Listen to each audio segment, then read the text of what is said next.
Hello friends, నేను మీ కార్తీక్ని. Morning అయితే బీచ్కి అయితే వచ్చాను. మా ఊరు తెప్పైతే ఏటకెళ్ళిందట. నైట్ 4 గంటలకు వెళ్ళాడట. నైట్ ఏటకెళ్ళేసి చేపకి ఎత్తంటే అలా తెగిపోయిందట అనేసి చెప్పారు. చూడండి ఫ్రెండ్స్, తెప్ప అయితే ఒడ్డుకైతే తెచ్చేస్తున్నారు. వాళ్ళు తెగిపోయిందట. మరి తెప్ప ఎలా వస్తుంది అనేసి మీతో పాటు నేను కూడా చూస్తాను. చూడండి ఏ విధంగా అయితే ఒడ్డుకు వస్తుందో, ఇది ఎలాగైతే ఒడ్డున అవుతామనేసి కూడా మీకు చూపిస్తాను. చూడండి ఏ విధంగా అయితే ఒడ్డుకైతే వస్తుందో మీకు చూడండి. కింద రాళ్ళు ఉంటాయన్నా, మాకైతే కనిపించదు కదా. చేప ఎక్కడ కనిపిస్తే అక్కడ వేసేస్తాము. రాళ్ళు లేవైనా సరే మేము చూడము. వలమ వచ్చేస్తే చేప పడతామని ఆశతోటి మేమైతే వలేసేస్తాము.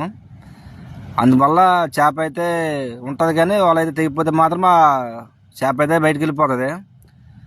బోల్డ్ ఉంటాయి కష్టాలు సముద్రంలోనే. చూడండి ఫ్రెండ్స్, ఈ విధంగా అయితే వాళ్ళ టాటా సాము చాలా ప్రమాదం. వాళ్ళైతే పోతూ ఉంటుంది. చూడండి ఫ్రెండ్స్, ఎలాగ కెరటాల మధ్య ఉండిపోయింది బోటు. ఓకేనా?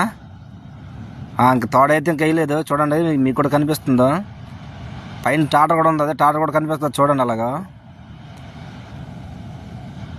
కొన్ని ఉంటాయన్న మాకు బాధలు. అవి ఫస్ట్గా మీకు తెలియజేయాలనేసి వీడియో తీస్తున్నాను.